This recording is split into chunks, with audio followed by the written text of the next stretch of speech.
नाशिकचा स्वयंघोषित captain Ashok Kharat captain होण्याआधी त्याच्या जन्मगावात त्याची ओळख हाँगकाँग म्हणून होती. अशोक खरातच्या शाळेतल्या काही वर्गमित्रांनी हा उलगडा केलाय. खरात शाळेतही शिक्षकांना दम द्यायचा, तब्येत जाड असल्यानं दादागिरी करायचा. एवढंच नाही तर शिक्षकांच्या अंगावर देखील धावून जायचा असंही वर्गमित्रांनी सांगितलं.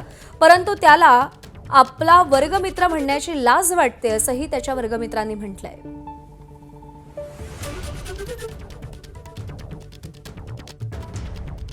शाळेमध्ये थोडा तो ॲडव्हान्स होता. शिक्षक लोकांना सर डायरेक्ट असं बोट वर करायचा, जास्त बोलायचं नाही, गप्प करायचं. ते अशी जी चर्चा सुरू आहे का तो घरून अंडे आणायचा आणि शाळेत विकायचा असं कधी?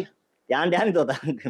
शाळेत दप्तर आणलं का अंडे घरून आणायचं आणि इकडे अंडे विकायचं. तसा वर्गामध्ये हुशार नव्हता एवढा विशेष तो. भेट झालेला लोक तो म्हणे मी हाँगकाँग मध्ये होतो, अमक्या देशात होतो, तमक्या देशात होतो. आणि आता जे लोक म्हणतात ना कॅप्टन कॅप्टन म्हणतात, पण त्यावेळेला सुरुवातीला वावीमध्ये लोक सर्व हाँगकाँग हाँगकाँग ह्या नावाने ओळखायचे. आज वर्गमित्र म्हणून म्हणण्यात म्हणजे त्याला वर्गमित्र म्हणून घेणे सुद्धा आम्हाला आज लाज वाटते.